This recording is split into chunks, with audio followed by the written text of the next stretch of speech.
ওকে, দেখেন আমি হচ্ছে আপনাদেরকে এখন স্কেমা মার্কআপটা দেখাবো। আর স্কেমা মার্কআপ হচ্ছে একটু কঠিন প্রকৃতির। আর স্কেমা মার্কআপ জিনিসটা কি আগে আমাদেরকে জানতে হবে। স্কেমা মার্কআপ জিনিসটা কি? স্কেমা মার্কআপ আমি আমার মতো করে গুছিয়ে বলে দিতেছি, আপনারা সবাই শুনেন। স্কেমা মার্কআপ হচ্ছে আমাদের ওয়েবসাইটটা কোন রিলেটেড, ওই রিলেটেড হচ্ছে আমি গুগলকে বুঝাই দেওয়াকে আমরা বলতে পারি ওইটা স্কেমা মার্কআপ। গুগলকে আমরা বুঝাই দিব। তো এই জিনিসটা আমরা কিভাবে সেট আপ করবো এই জিনিসটা দেখবো। ঠিক আছে, এই স্কেমাটা কিভাবে সেট আপ করবো এর জন্য আমাদেরকে যেতে হবে আমাদের ওয়েবসাইটে। যে ওয়েবসাইটের মধ্যে স্কেমাটা সেট আপ করবো এইটা বলে দিব যে এই ওয়েবসাইটে অ্যানিমেল রিলেটেড ওই ওয়েবসাইটটা, ওইটা কাকে বলবো? গুগলকে বলবো। তো এই প্রসেসটাকে আমরা সাধারণত বলতে পারি স্কেমা। এখন আমরা যদি এই ওয়েবসাইটের মধ্যে স্কেমাটা সেট আপ করতে যাই, তখন আমাদের এই ওয়েবসাইটের ড্যাশবোর্ডে যাইতে হবে এবং স্কেমা সেট আপ করার জন্য আমাদের যতগুলা পোস্ট আছে প্রত্যেকটা পোস্টের মধ্যে আমাদের স্কেমাটা সেট আপ করতে হবে। তো আমি আপনাদেরকে দেখাবো, প্রথম পর্যায়ে দেখাবো যে প্রত্যেকটা পোস্টের মধ্যে আমরা কিভাবে স্কেমাটা সেট আপ করবো। ওকে ফাইন, তাহলে একটা একটা করে সবাইকে দেখাবো, সবাই মনোযোগ দেন। আচ্ছা দেখেন, স্কেমা সাধারণত দুই প্রকার, সবাই একটু মনোযোগ। স্কেমা সাধারণত দুই প্রকার। একটা হচ্ছে আপনি যখন পেজ অথবা পোস্ট তৈরি করবেন তখন প্রত্যেকটা পেজ অথবা পোস্টের মধ্যে আমার কি করতে হবে? স্কেমাটা সেট আপ করতে হবে। এটা হচ্ছে একটা পর্যায়। তারপর দ্বিতীয় পর্যায় হচ্ছে আমাদেরকে একটা প্লাগইন সেট আপ করতে হবে, যে প্লাগইনের মাধ্যমে আমরা স্কেমাটা সেট আপ করতে পারবো। ঠিক আছে, তাহলে আমি প্রথম পর্যায়টা দেখাই। প্রথম পর্যায় হচ্ছে আপনাদের যে কোনো একটা ওয়েবসাইটের যে কোনো একটা পোস্টের ভিতরে স্কেমাটা সেট আপ করতে হবে। ধরেন আমি আমার পেজে আসার পরে এই যে আমার এই পেজটা আছে ডগ, এই পেজের ভিতরে আমার একটা পোস্ট দেওয়া আছে। আমি যদি এই পেজের ভিতরে যাওয়ার পরে দেখেন আমি এই পোস্টটা আমি পাবো।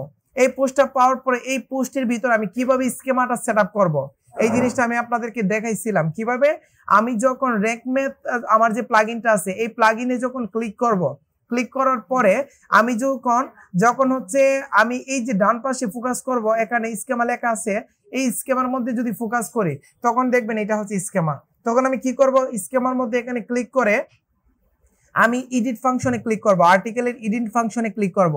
ক্লিক করার পরে তারপরে হচ্ছে আমাকে কি করতে হবে? এখানে হচ্ছে একটা টাইটেল দিয়ে দিব। আমাদের ওয়েবসাইটের যে পোস্টটা আছে না, এই পোস্টের যে টাইটেলটা আমি ইউজ করছি ওই টাইটেলটা এখানে দিয়ে দিব। তারপর আমাদের পোস্টের যে মেটা ডেসক্রিপশন ইউজ করছি ওই মেটা ডেসক্রিপশনটা আমি এখানে দিয়ে দিব। এবং হচ্ছে আমাদের এই পোস্টের যে মূল ফোকাস কিওয়ার্ডটা আছে এই ফোকাস কিওয়ার্ডটা এখানে দিয়ে দিব। দিয়ে যদি আমি সেভ করে নেই তখন কি আমার স্কেমাটা সেট আপ হয়ে যাবে না? তখন কি হবে দেখেন, তখন হবে আমার এরকম ভাবে পোস্ট আছে কয়টা, ধরেন এরকম ভাবে পোস্ট আছে 100 পোস্ট। আমি যদি প্রত্যেকটা পোস্টকে আমি স্কেমা দ্বারা এরকম ভাবে সেট আপ করি, তার মানে প্রত্যেকটা পোস্টকে আমি কি করতে পারবো? স্কেমা সেট আপ করতে পারবো। তখন কি হবে? তখন আমার এই পেজটা যখন ইন্ডেক্স করার সময় গুগলের কাছে যাবে, তখন এই স্কেমাটা, এই পোস্টের স্কেমাটা গুগলকে বলে দিবে যে আমার যে এই পেজে পোস্টটা করা হয়েছে এই পোস্টটা হচ্ছে ওই রিলেটেড। তখন ওই রিলেটেড কেউ যদি গুগলে সার্চ করে তখন আমার পেজটা আপনি উপরে নিয়ে আসেন। এটা কি বলবে ওয়েবসাইটটা উপরে নিয়ে আসেন?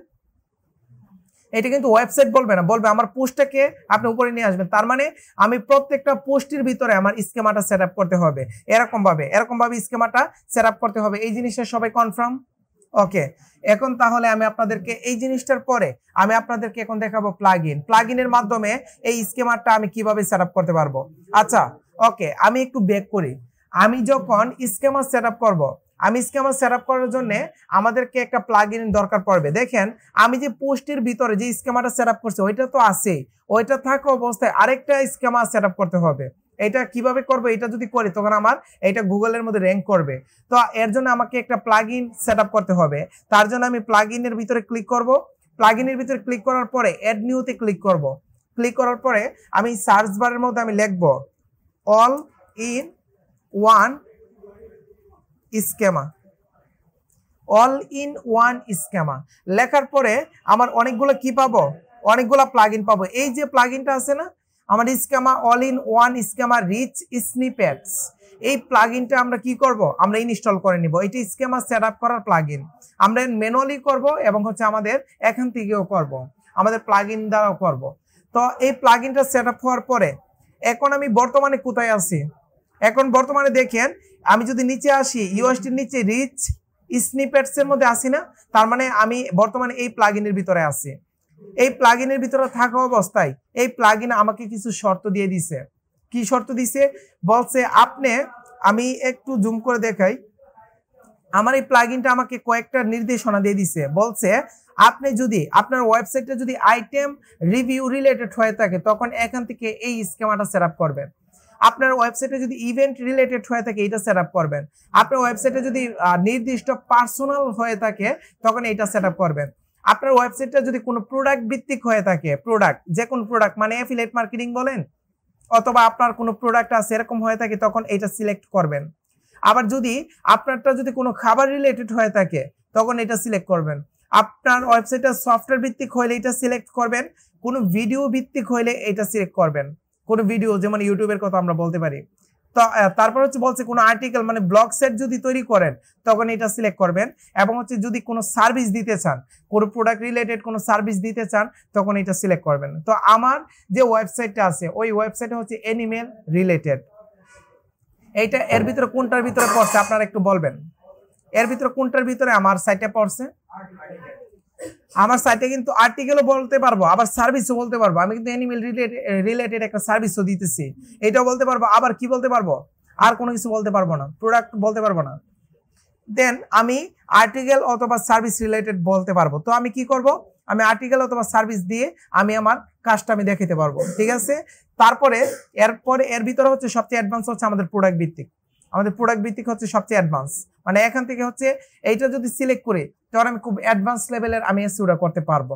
ঠিক আছে। তো আমি এইটা দিয়ে দেখাই দিই, সমস্যা কি? আমি প্রোডাক্ট মানে হচ্ছে আমার যদি কোনো প্রোডাক্ট থাকে, আচ্ছা আমার সাইটটা যেহেতু অ্যানিমেল, তার মানে অ্যানিমেল রিলেটেড অনেকগুলো পোস্ট করছি, করার পরে আমি কি হইছে এই সার্ভিসটা দিছি, দেওয়ার পরে আমি যদি চাই পরবর্তীতে অ্যাফিলিয়েট মার্কেটিং করব, কিভাবে করব?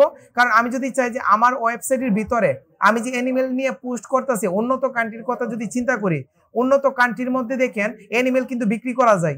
আমরা কি জানি? উন্নত কান্ট্রির মধ্যে অ্যানিমেল বিক্রি করা যায়। ধরেন হচ্ছে আমার এটা প্রোডাক্টই ধরে নিতে পারবো, আমার কি অ্যানিমেলটাকে। তো আমি আপাতত প্রোডাক্ট মনে করে আমি একটা কি করব, এখানে স্কিমাটা সেটআপ করব। এটা অ্যাডভান্স লেভেলের আর কি। তো আমি অ্যাডভান্স লেভেলটা আমি দেখাই দিব আপনাদের। ঠিক আছে, এটা আমি আপনাদেরকে দেখাবো। তো এই যে আমাদের স্নিপেট টুলটা আমি সেটআপ করলাম, সেটআপ করার পরেই কিন্তু আমার কাজ শেষ। এখন আমাকে কি করতে হবে? এখন এতটুকু ইনস্টল করার পরে আমাকে এখানে কিচ্ছু করতে হবে না। এখানে কিচ্ছু না করে আমাকে কোথায় যাইতে হবে? আমাকে যাইতে হবে আমার পেজ অথবা পোস্টের মধ্যে। যে পেজ অথবা পোস্ট আমি দিছি ওই পেজ অথবা পোস্টের ভিতরে গিয়া আমি এটাকে সেটআপ করতে হবে। এই জিনিসটা সবাই কনফার্ম?